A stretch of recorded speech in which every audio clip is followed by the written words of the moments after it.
Welcome to 1991 Movie Rewind, a podcast where we watch and review every movie released in 1991, from the all-time greatest classics to the critically panned and everything in between. We will rediscover forgotten fan favorites and uncover hidden gems as we explore the depths of direct-to-video. Join us in our celebration of the fun, unique, and diverse films of this highly underrated year. This week, we watched Hot Shots.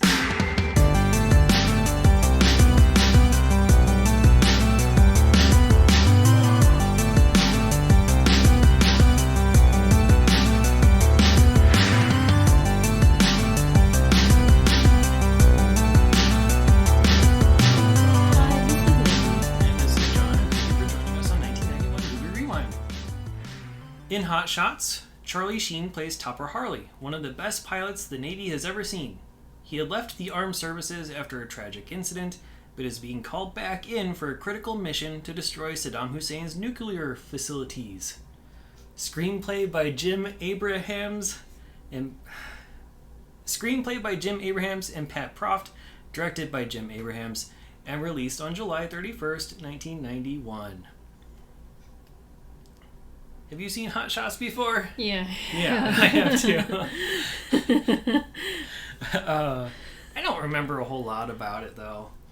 I remember the gag from the second one with like the chicken and the crossbow. Yeah. More. Yeah. Part two.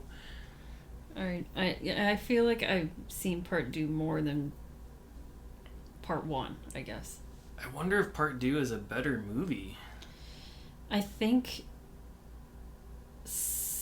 I remember thinking that I don't know. I remember liking that one, but maybe because it was. I feel like that movie was on HBO more than this one.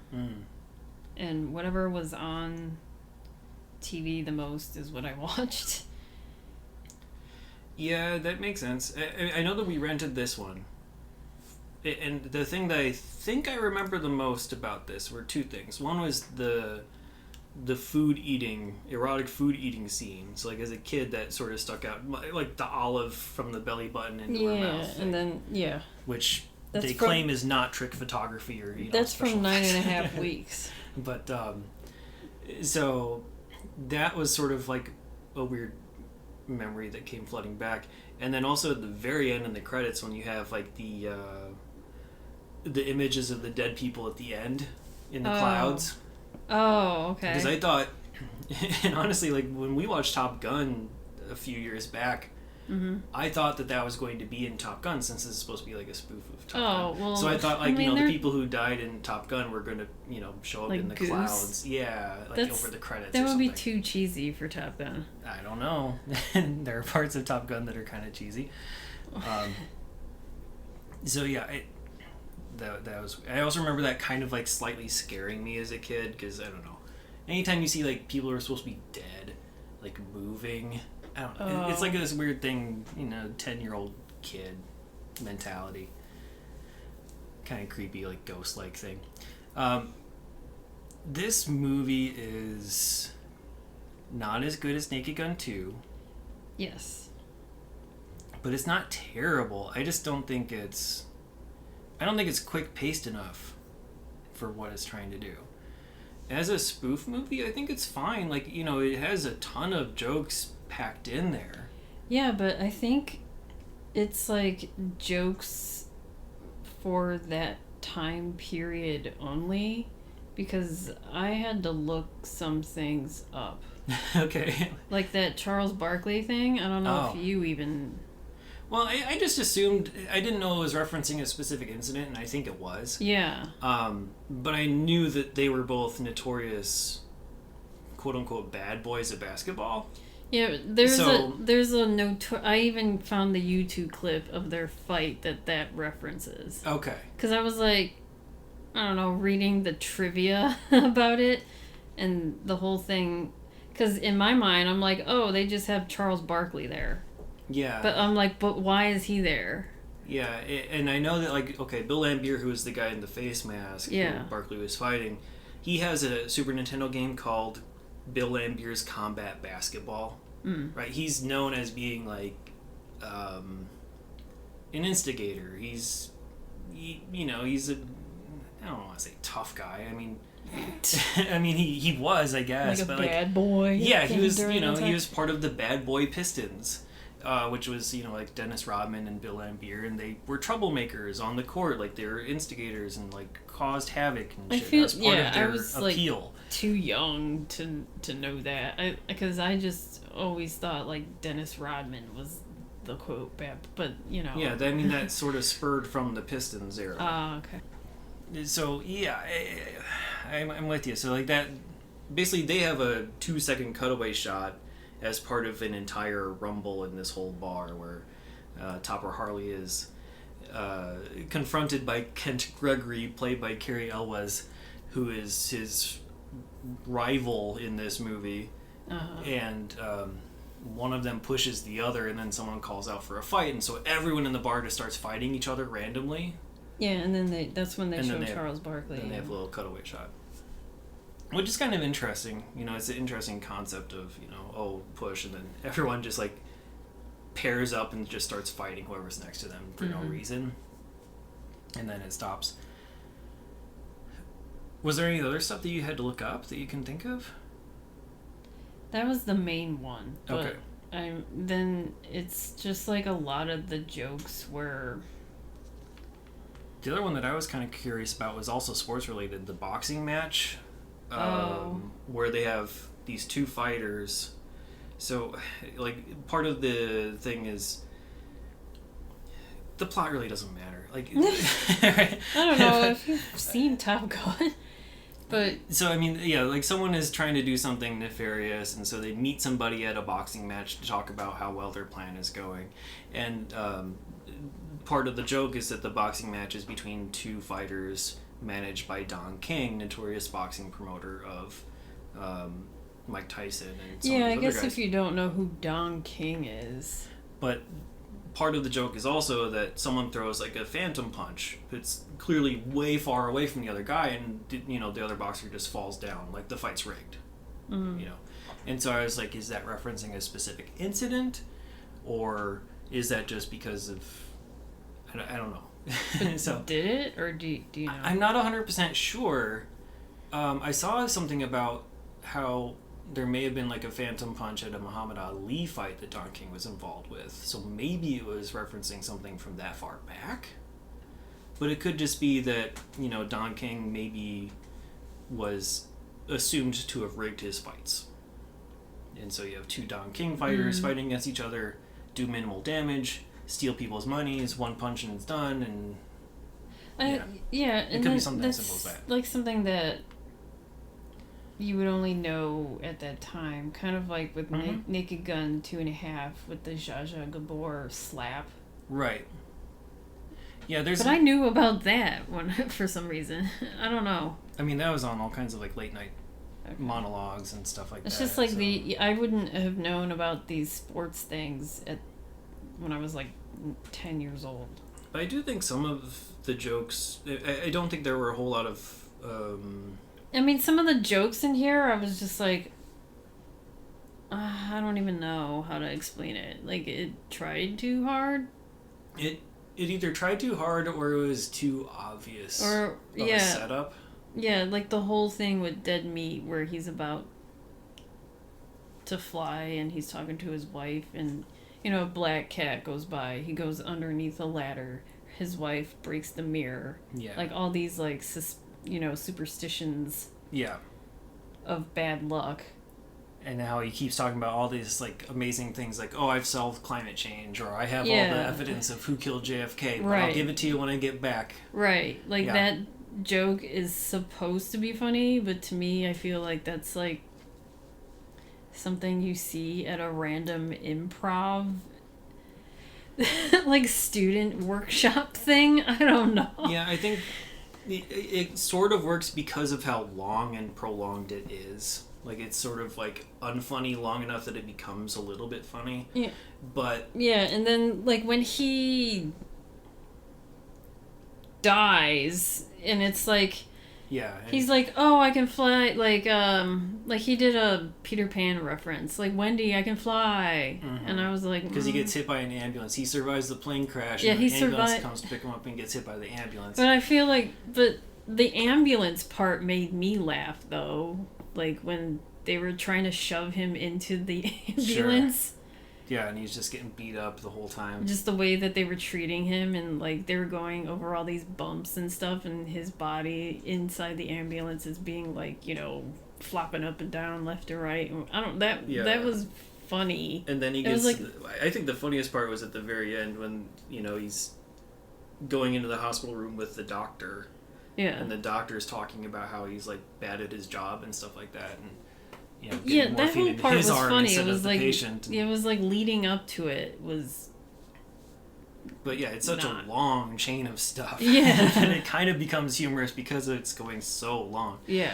But I think also part of why it doesn't quite work is because we're 30 years removed from that, and so, you know, comedy is difficult to stay fresh. But there's so many people who have like done the same thing since then that we've seen that it feels old hat, but it might have been newer back then. Yeah. Back then, watching this, I was probably cracking my ass off. I don't know. Yeah. As like an 11-year-old, I don't even know what I'm saying. Cracking your ass off. Cracking my ass off. But I'm saying, like, comparing this to Naked Gun, it's like Naked Gun is still... I haven't seen that movie in a long time, too. And then when we watched that was... The first one. Extreme. The first and second. Yeah, the second one less so, but yes. They're both better than this movie. Yeah. They're both better than this one. And, I don't know. I'll say this. I mean, it does still try to pack in a lot of jokes. There's stuff happening in the background at various different times. There's visual gags. It's the same type of approach where everyone plays it very serious. Mm-hmm. But I think it goes a little bit too far here. You have like Charlie Sheen and Cary Elwes and Valeria Golino as the main leads, and they are stone-faced basically the entire time, and you know, doing like very dramatic acting in these scenarios. Mm-hmm. And I think what the difference is like Leslie Nielsen, he's playing the straight man. Like, he's not reacting to anything that's going on around him. He's oblivious. But he's still, in a sense, mugging to the camera. He's not delivering his lines with gravitas. Yeah. Like, and I think that's the difference, is like this has so much gravitas that it kind of is like, I don't know, it's going too much in that direction. They feel as if they are filming a drama when it's a comedy. Yes. And I think it's just too or much. Or maybe that's why it's supposed to be funny, because they're just taking it so seriously. I think that is part of what it's supposed to be. I just don't think it works because it's not like the Leslie Nielsen approach of... Yeah, just... You know, it's okay to be goofy and like, you know, a wacky character who just doesn't say and do wacky things. Mm-hmm. You know, it's a delicate balance. Spoofs are tough. And yeah, I mean, a lot of the stuff that they do in the beginning, you know, when they're on the aircraft carriers on the water, you know, a lot of stuff that you kind of expect. You have people like roasting hot dogs on the jet fires, or people that playing stuff, like showing tennis them, over the nets that are supposed to catch the planes. Yeah, and and they like show that. like a handicap spot that someone goes into, or them trying to parallel park their plane. Mm-hmm. I mean, they're sort of clever jokes, but they're also just like, yeah, okay. What else can you do besides that exact type stuff? Mm-hmm. So it's difficult. I think the other thing that I noticed, there aren't a lot of like other movie spoofs. So I don't remember Top Gun all that much, to be honest with you. So I don't know how this spoofs the actual movie of Top Gun, or if that even matters.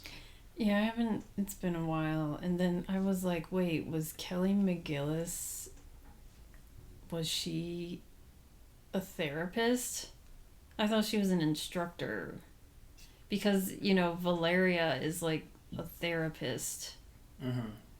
character named Ramada Thompson, which I think is supposed to be maybe a joke, but I don't get like it. Ramada Inn? Right. But what's Thompson? I don't know. See, I don't know. It's like yeah, like Topper Harley is supposed to be sort of a joke in a sense because he rides a motorcycle and like right. Harley Davidson, Topper, whatever. Some of the other characters, yeah, I mean, obviously Dead Meat. Yeah, obviously he's gonna be the one that dies. And his last name is also Thompson, which is weird. Huh. From what I see. Yeah. And then you have Washout. Tug. You have Lloyd Bridges as Tug and John Cryer as Washout. And then you have Bill Irwin as Buzz Harley, which is another... I mean, that's his dad. Mm-hmm. And then the dad of Carrie Elwes is Ryan Stiles, who's Mailman. Dominic Mailman. Mailman Farnham. Yeah. And then I think those are the... Well, because in Top Gun, everyone had their... like. I mean, they had their code names. Yeah, their code names, but these are their code names. Or their... And then, like, their captain or whatever, their drill sergeant leader is Red Herring. Yeah. So, I mean, there's, like... I mean, even, like, the clever names, like Dead Meat, I get it. Like, that's... Yeah, it's meant to explain what's going to happen. Die. You know, in these types of movies that someone is going to die, right? Like, that's sort of, like, the thing. Washout isn't that clever of a thing. Yeah. Kent Gregory doesn't even have a nickname, I don't think, that we've ever seen. Who? Kent Gregory. No. Carrie Elwes' character. Which is, I mean, he's supposed to be like the Iceman. Right. Parody. Yeah. Instead he has like the most generic name. Yeah, and then how come he doesn't have the same last name as Dominic Mailman Farnham? I don't know. That's where I was like, wait a second. Or something. How come he doesn't have the same name?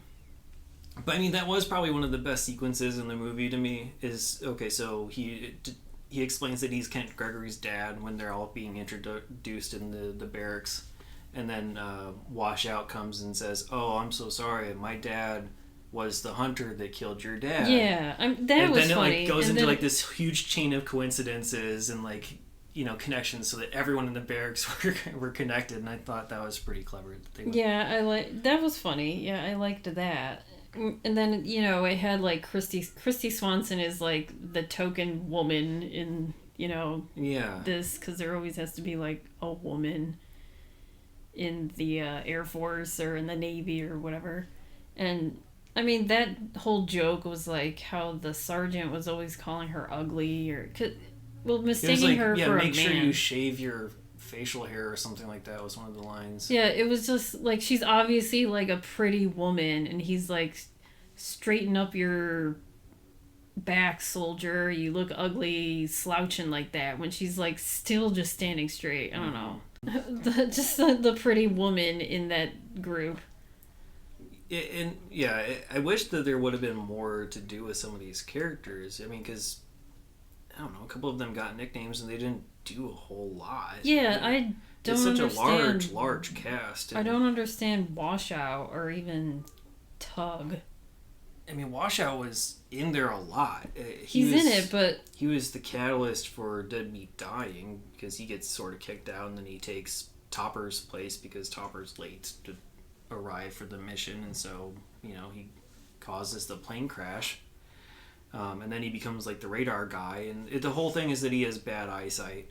And, you know, there's a whole bunch of different jokes about that. Yeah, the jokes about his eyesight, I was, like, not getting. And there's this whole thing where they use, like, a fisheye lens to show his POV, like, his point of view in a couple of different scenes. Yeah. And so I was like, okay, I mean, But whatever. Like, every time they show him wearing, like, different glasses, and one of them had, like, sea monkeys, and he's like, I can't.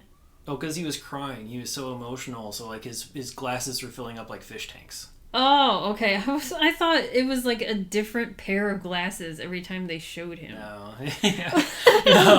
no, that was he was crying so much that his glasses filled up filling with up like tanks, and like a fish tiny fish in there. Mm-hmm. Oh, okay. Well, I don't know. I didn't get that. Yeah. I thought it was more clever that it was like a different pair of eyeglasses every time they. Whatever. Unfortunately, no. I'm trying to think. The other gags that I liked about this movie, there was like one recurring gag with people sitting down and there's like a little dog that yips. Oh, So, like, that supposed to be Valeria's Ramada's dog? I don't know if it's supposed to be Or anybody's just a dog, dog specifically, but it's just... Anytime they sat down, you hear a yip. Yeah, and then they pick up a little dog and they pet it and... It walks away. And then, 20 minutes later it happens again. I think it works because it's so spaced out that you kind of forget about it.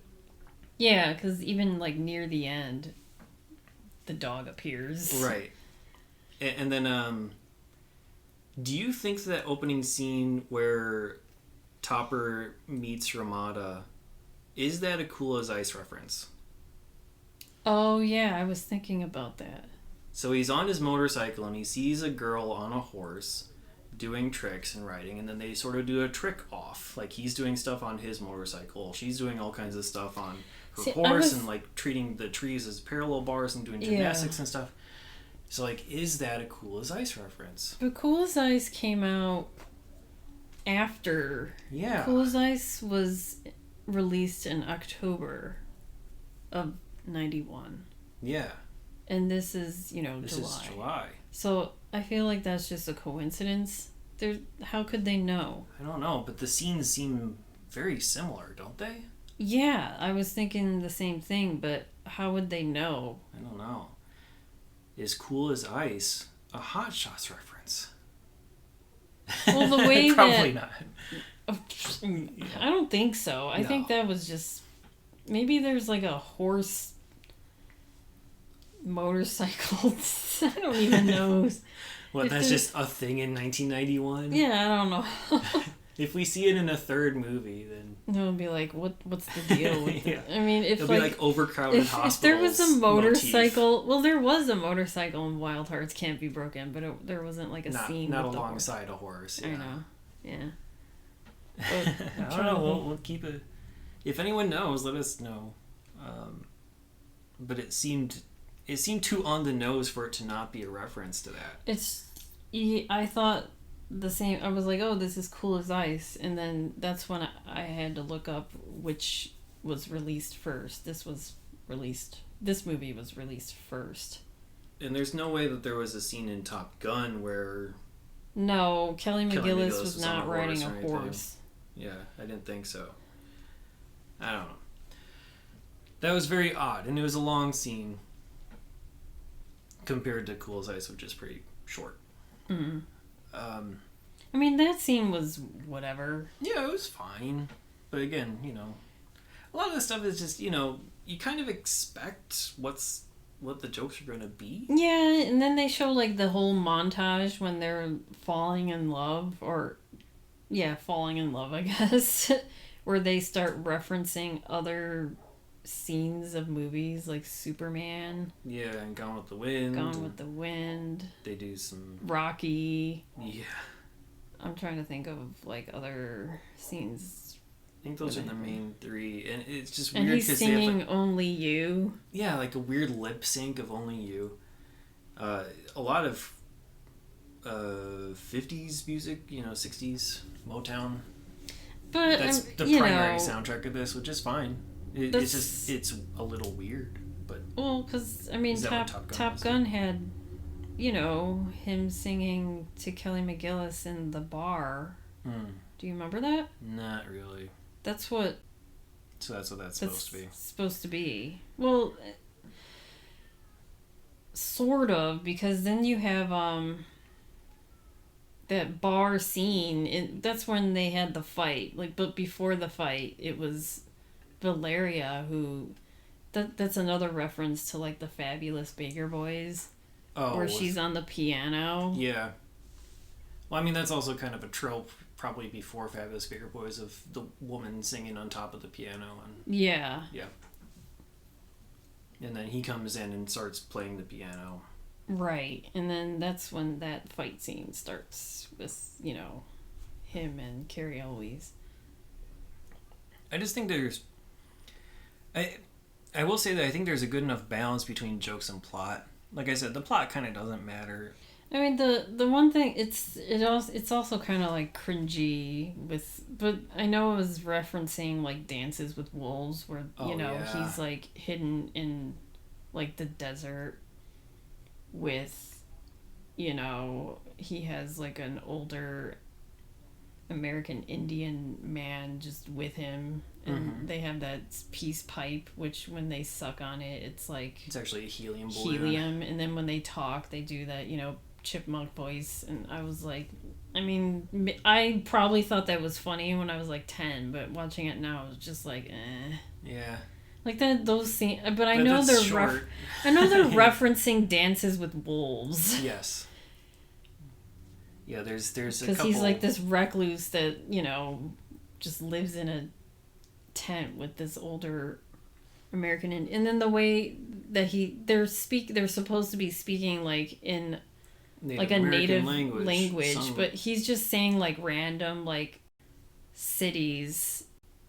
Yeah, just and street Native names, American basically. Words and names that have been used for cities and towns. Like stuff that like Saskatoon and like all these Native and I know American... he said like Tito and Jermaine and Latoya. Yeah, he was just saying random names, but using, city names while he was talking to his Native American friend, I guess. And also Commander Block, who's trying to get him to come in there.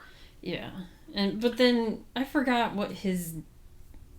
he said that he had like a Native American name, and I forgot. Yeah, I don't remember what it was either. I didn't write it down. He was like, it means blah, blah, blah. And then at the end, where Valeria... This was also like cringy, because Valeria... Well, he just leaves. After the whole mission is done. After the mission's done, he leaves. Because he thinks that she's back with Kent. Yeah, because they hug. But she's trying to get away from... But I will say that Carrie Elwes is good in this. I don't know.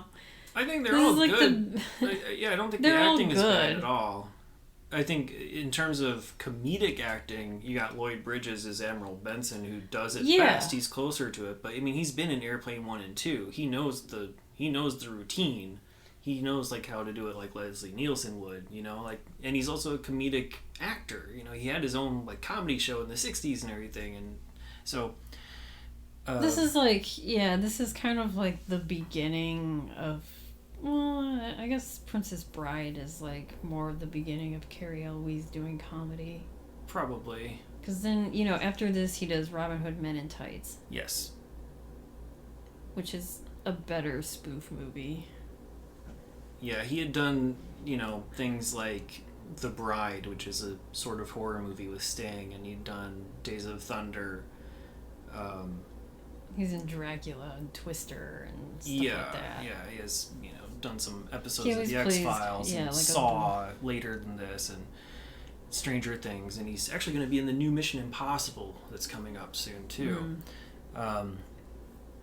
So he does a mix, but yeah, I think Princess Bride was probably his first foray into comedic acting. And again, he did play that role relatively dramatically, but I think he did mug more in The Princess Bride than here, which benefits Princess Bride.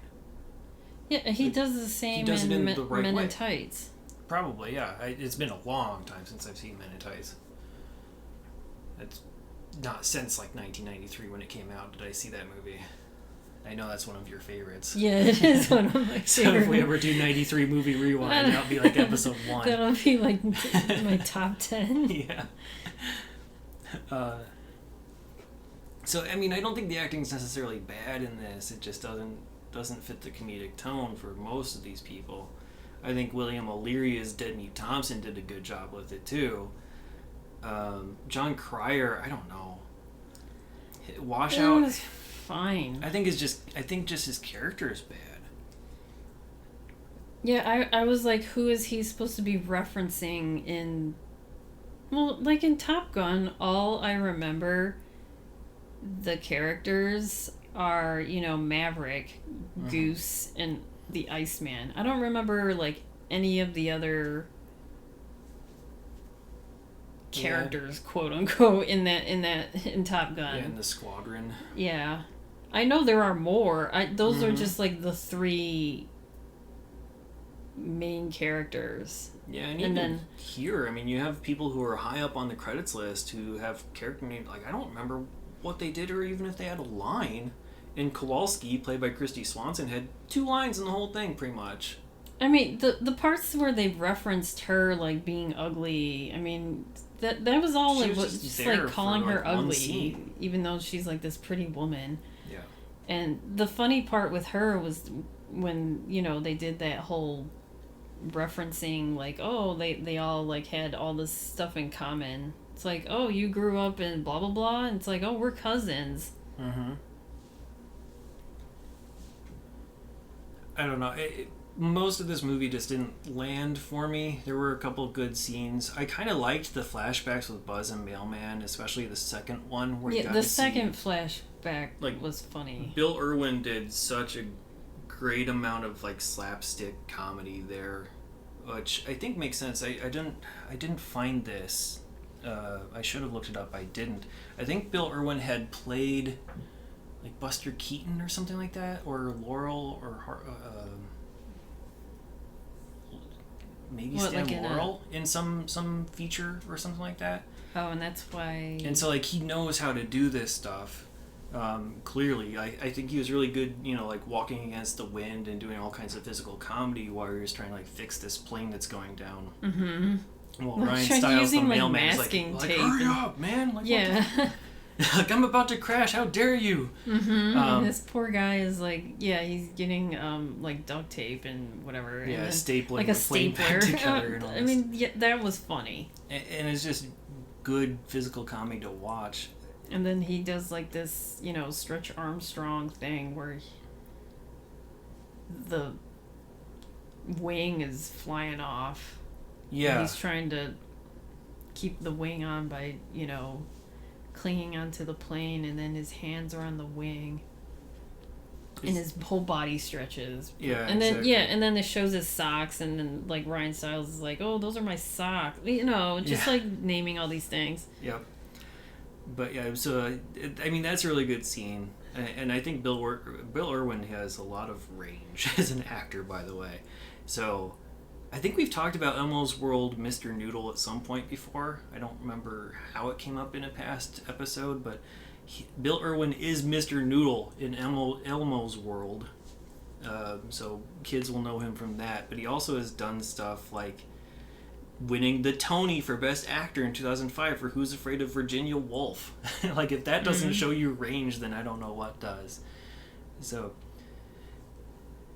I don't know. It was also kind of weird seeing Ryan Stiles in this in general. I don't know. He wasn't well known at this time, obviously. No.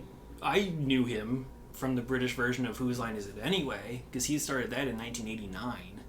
Yeah, believe it. and then this is our second Whose Line person we've Yeah, seen. second alum of Whose Line in this podcast with Josie Lawrence. I and haven't, Shannon yeah, April. because when I see Ryan Stiles, I know he's been in, because the other thing is that he's been in 2.5 Men Yeah, with John Cryer and Charlie Sheen. Charlie Sheen.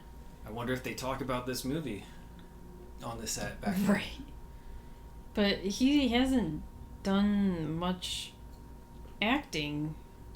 I mean, he has and really. he hasn't. Like, he's in like random TV shows, and The biggest one is Drew Carey's show, which ran Yeah. for 230 plus episodes. I think that's where I remember him besides Whose Line? Whose Line Yeah. was that. But I just figured that because Drew Carey was in Whose Line at some point, like he was the host and for the US a couple one. years after Drew Carey's show started, He Drew became, Carey got like- the power within ABC to do other projects, and he brought Whose Line back to Right. American television. Or I guess he brought it to American television maybe for the first time. But anyway, it was kind of weird seeing Ryan Stiles in that. I don't know if I would have recognized him at the time because honestly most of the time he has like a face mask on because Yeah. he's actively in a plane as a pilot, so it's not really easy to recognize that that's who it is. Yeah, Drew Carey was the first. Cause it's The been first American. the first American, and it's only been Drew Carey and Aisha Tyler. So Drew Carey did seasons 1 through 8, which started in 1998 to 2007. And then he also had a side project like this green screen show, green screen improv show thing that didn't really last, but I know that Ryan Stiles is involved in that too. Okay. But yeah, we're getting way off track. But there's not much else to talk about with this movie. I mean, there's a lot of gags in here. A lot of them don't really work anymore or just aren't super funny. They're not, like, relevant. This movie does not stand the test of time, I guess. Yeah, and maybe it's just because a lot of the comedy is it was funny basic. 30 years ago, and a lot of this is not funny now. Mm-hmm. And that's when, like, comparing it to Naked Gun, I feel like that is a timeless, funny movie.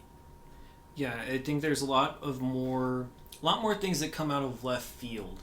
Yeah. This has a lot of stuff that you would expect to see happen.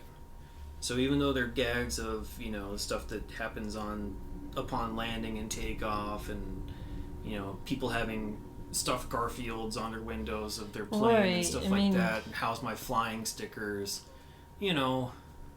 I'm surprised they didn't have, like, Baby on Board or something. Did they? They might have, yeah. I mean, they had something similar, you know, the gas mileage sticker. You know, it's a lot of things that if you're brainstorming what gags would be for about 5 minutes, like then this is come so, up like, with everything that's in the movie. Like very high school. Like, I don't know. Yeah, you don't have stuff like people on the baseball field and all of a sudden a tiger comes out and mauls him. Right. You know? You don't have that level of unexpected happening and this. That's why I was thinking, I feel like I haven't seen this movie in a while either with Charlie Sheen. Oh, Major League? Yeah, Major League. I feel like I thought Major League was better. Oh, Major League is definitely better. I haven't seen it in a while, but I remember... But it's not a spoof movie. Oh, okay. I thought it was. I just remember... I thought it spoofed, like, other baseball movies. No, I don't... I mean, maybe to a degree it does, but, like, that's not... Yeah, it's meant to be just more of a straight-up comedy. Okay, alright. Because I was like... I like Major League more than this. Yeah. Even though I haven't seen it in a while. Yeah, Major League is more of an all-time classic. I mean, you know, this one also has the fake credits, but, you know, not as interesting as the Naked Gun ones. It's basically just a couple of recipes in there. Yeah, no bloopers. Which kind of sad about, but it just had, in the beginning, it had like a brownie recipe, and then in the middle, it had like a list of things to do after the movie was over. And, like, none of it's funny. Yeah, none of them, like, one of them was, like, start a book club or go to a dairy farm and see how milk is made or something. And I'm just like, okay. Yeah. And then after that, there's a recipe for knobby buns. Mm-hmm. And that's about it. So, yeah, it's weird. It's, like, two recipes and, like, a small list. There's really that's why I was like, why that? Why that? Wordplay, yeah. Just to have something in there. And then I think at the end it had some little line of, oh, if you would have left when the credits started, you would have been home by now. Yeah, whatever. So I mean, again, that's like, why I'm thinking, like, this is so... Very basic. Yeah. So Jim Abrahams, who is the director of this, he's Emmy nominated for Police Squad. He's also the director of other spoof movies like Airplane, Top Secret, non-spoof movies like Ruthless People. He also did Hot Shots Part 2, of course. As a writer, he's done Naked Gun, Kentucky Fried Movie, Mafia, which was, I think, Leslie Nielsen's last movie, perhaps, and Scary Movie 4. Pat Proft, who is the writer and also had a little role as Lawrence Lips, who I think was the first singer in the bar. All right. You know, he started like a song. He's like, oh, thank you very much. I'll be here all week type of a thing. Emmy nominated. We talked about him before because he also helped with Naked Gun 2.5. Emmy nominated for the Van Dyke and Company show back in 1977, and also a Stinkers nominee for Scary Movie 3. Charlie Sheen is Topper Harley, 4-time Emmy nominee for 2.5 Men. He has a Golden Globe win for his role in Spin City when he took over for Michael J. Fox on that show. Razzie nominee for Scary Movie 5, so we have 3, 4, and 5 covered. He's done stuff like Platoon, Wall Street, 8 Men Out, Major League, like we talked about, Loaded Weapon 1, The Arrival, and other show called Anger Management, which lasted for 100 episodes. I had no idea it lasted that long. Well, I think he eventually got fired from that. Probably. I'm not going to talk about him, by the way. Okay. I think this is his only 1991 movie. Well, I was he's infamous enough that you probably know the story. He's done too much where I was like, that would be like a whole hour talking about his issues. Yeah, Cary Elwes we covered as well. He'll be in the 1991 movie Leather Jackets. Valeria Golino is Ramada Thompson. She'll be in a couple more 1991 movies, Year of the Gun and The Indian Runner. She was in stuff like Rain Man, Big Top Pee-wee, Clean Slate, Escape from L.A., more recently, Portrait of a Lady on Fire, and also she's on that The Morning Show on Apple Plus or whatever that service is called. She's also a writer-director of the critically acclaimed 2013 movie Honey. Lloyd Bridges we talked about already as well. Kevin Dunn, who played Commander Block, we didn't really talk about his character. He's one of the villains in the movie. He's, basically using Topper Harley as a way to sabotage this project, Sleepy Weasel, whatever it is that they're talking about, in order to get certain planes to be funded by the government. He's in cahoots with the plane manufacturers. Brother of Nora Dunn. He's also going to be in the 1991 movie Only the Lonely. He's known as being the dad in Transformers movie. I don't remember whose dad, if it's Shia LaBeouf or if it's Megan Fox's dad. I know him from being in Veep. But yes, he's recently. He's been in Veep as Ben Cafferty, and then also another Julia Louis-Dreyfus comedy, Day by Day, from back in the 80s, pre-Seinfeld. Speaking of Seinfeld, Mrs. Deadmeat. Yes. Heidi Swedberg was Susan Ross in Seinfeld. Yeah. So I wanted to mention that really quickly here. And then we got John Cryer as Washout, Jim Washout Pfaffenbach. 2 Emmy wins and 5 more nominations for 2.5 Men. He was in Pretty in Pink, Morgan Stewart's Coming Home, TV show Famous Teddy Z, and he's been in Superman 4 as a character named Lenny, and then Supergirl as Lex Luthor. So, that's about it, I think, for cast and crew. In terms of awards, really nothing to speak about. We do have an MTV Movie Awards show clip montage. It was shown in the quotes montage, don't know what quote, and also in the Best Inanimate Objects montage. What was that? If I had to guess, it would probably be the bomb that fell on Saddam Hussein's lap. Oh, okay. Because patriotism and whatnot. There's a little gag of how he gets blown up. But evidently, actually, Saddam is in Hot Shots Part 2 as well. Part 2. Sorry. Part 2. Part 2. That's all I got. So we're on to true crime and pop culture. Okay, so July 31st, 1991 was a Wednesday, which I thought that was weird. This was released on a Wednesday. Yeah, I don't know if they're trying to avoid some other summer movie, but whatever. I mean, the other thing that money. I saw that was interesting was that this film was chosen for the 1991 Royal Film Performance. Do you know about that? No. Like, the Royal Film Performance is like an event that the Queen has where she attends like a major film premiere each year. And this year, 1991, was this movie. For some reason. She's not into Terminator? But I was looking at the history of all the movies for every single year since like 1940, whatever. Since she became, I don't know, they started it in 1946. So what, does she only do one a year? Yeah. And for this year, 2022, she attended the Top Gun Maverick. So maybe she just really likes airplane film. stuff. Yeah. I will say that the airplane scenes in this were good. They Yeah, looked nice. I don't know if she's... Because, okay, do you want me to name some other ones that she's...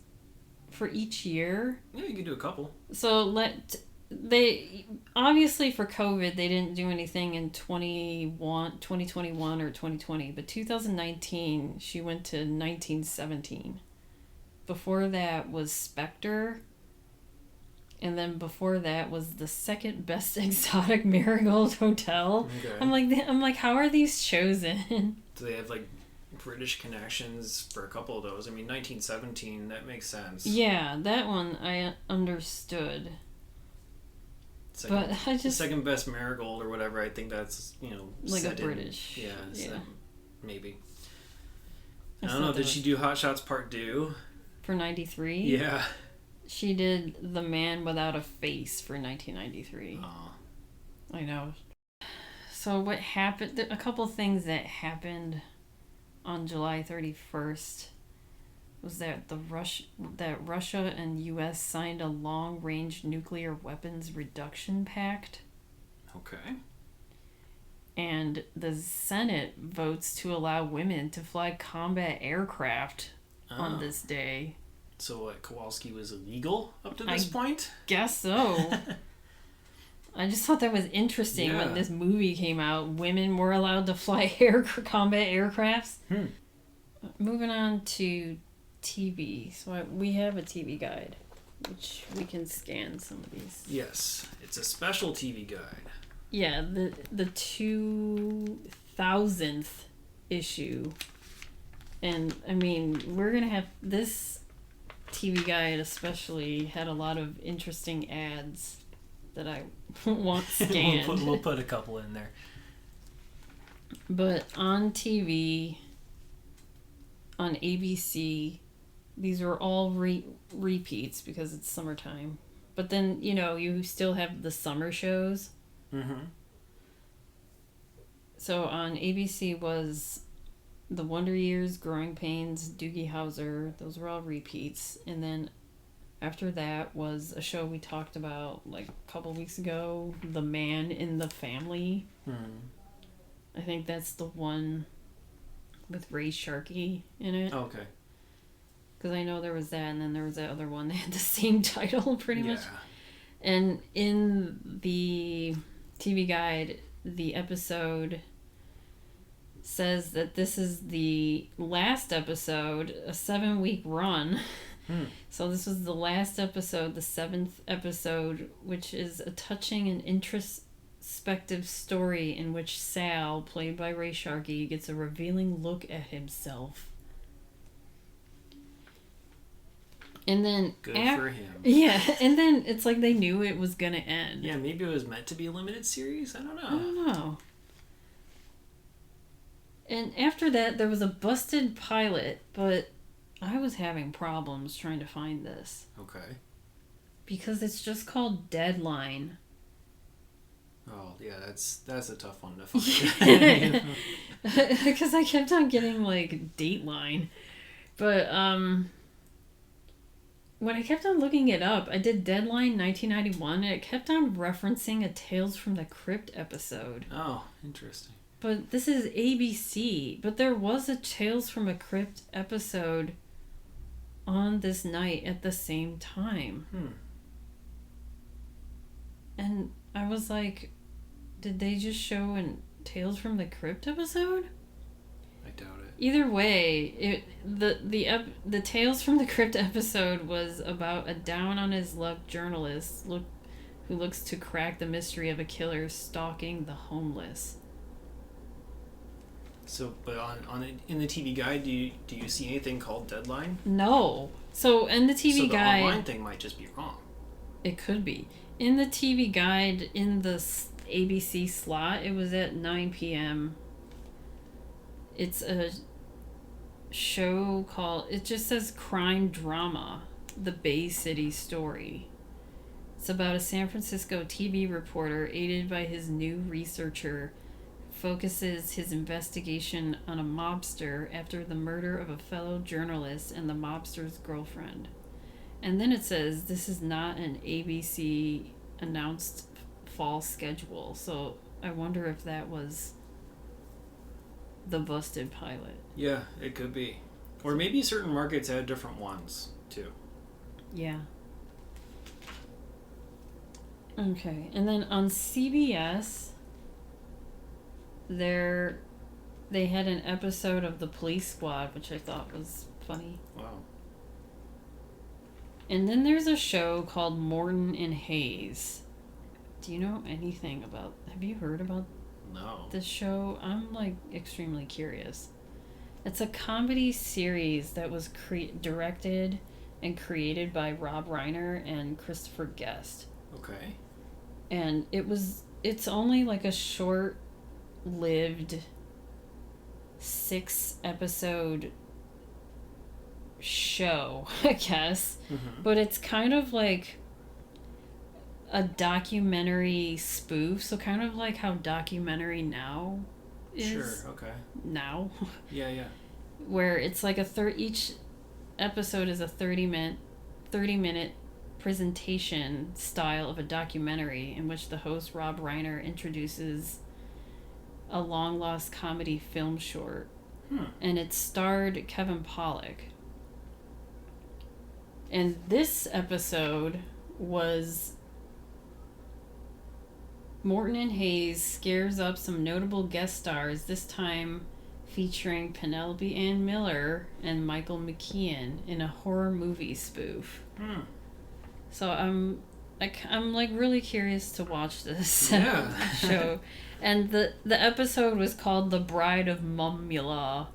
So Penelope Ann Miller was, the love interest, and Michael McKean was the mummy / Dracula. That's, I guess, it's like a mummy Dracula alter ego.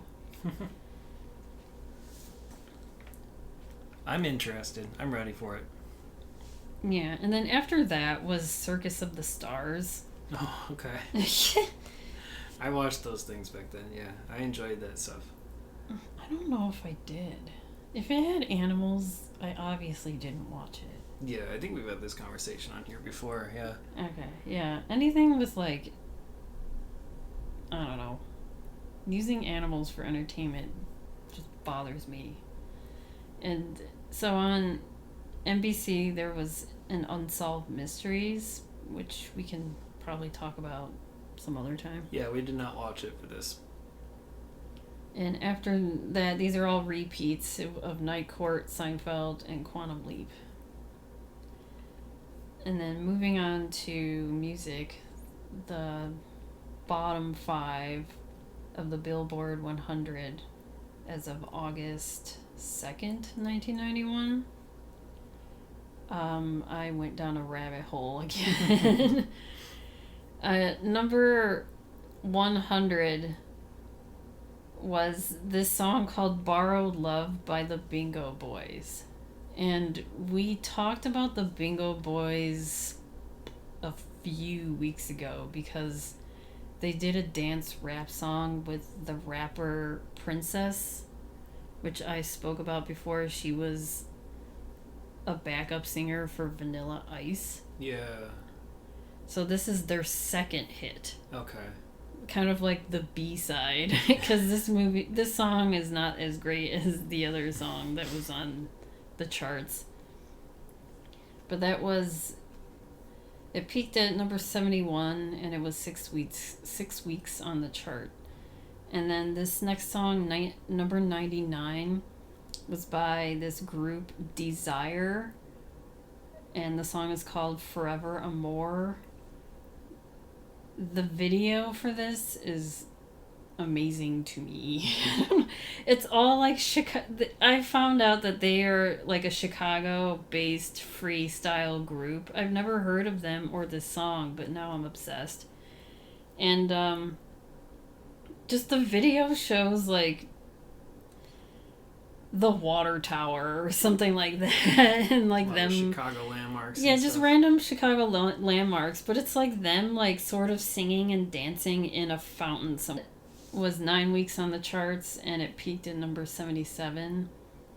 And then I also found like a YouTube clip where they were playing in some Chicago club in 1991.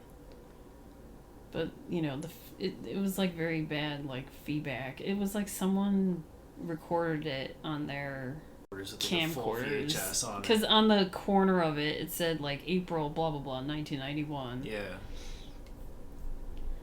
And number 98 is Black Box, Strike It Up.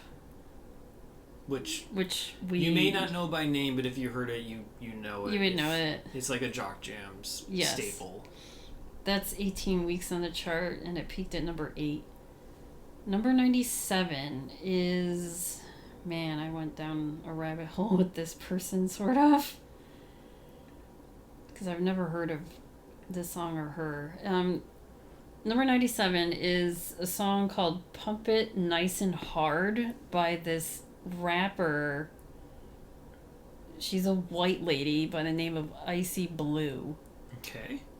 And she samples the Push It, Salt and Pepper's Push It. But she's saying Pump It.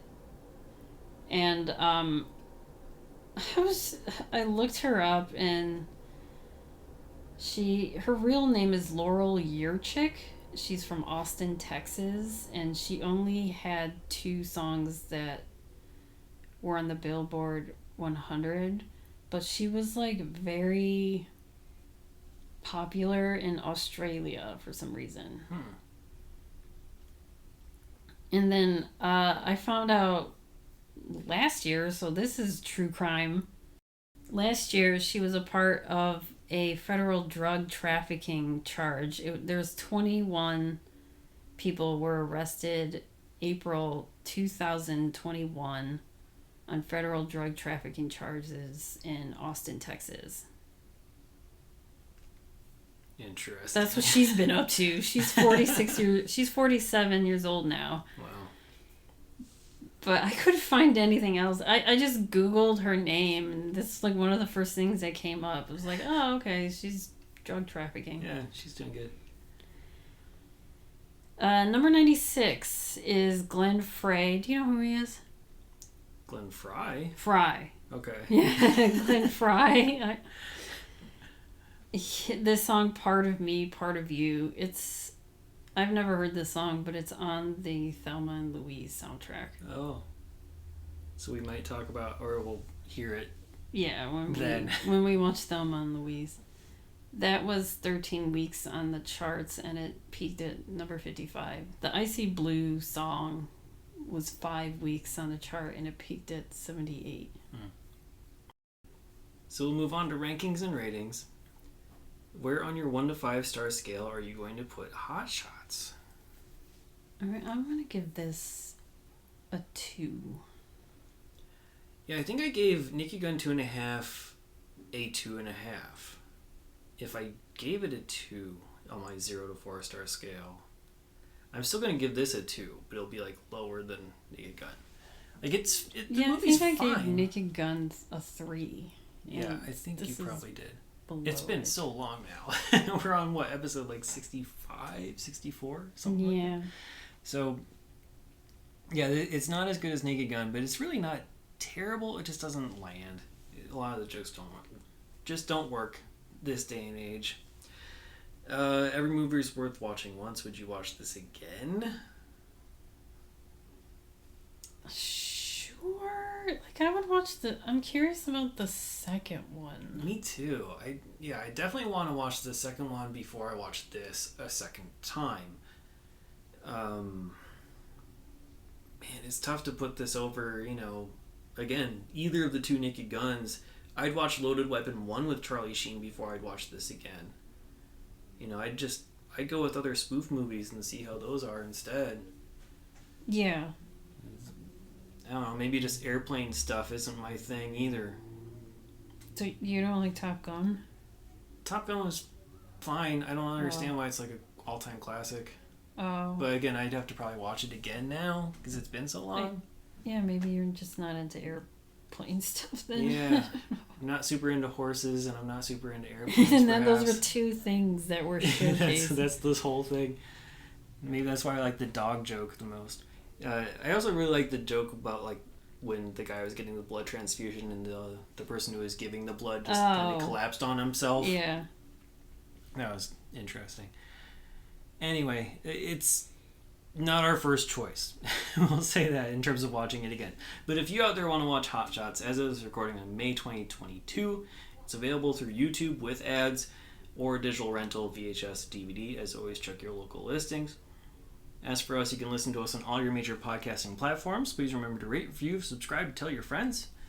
You can email us at 1991movierewind@gmail.com. You can follow us on Twitter, Instagram, Facebook, Letterboxd, YouTube. Just search 1991 Movie Rewind or go to 1991movierewind.com for the full list of movies along with show notes and more.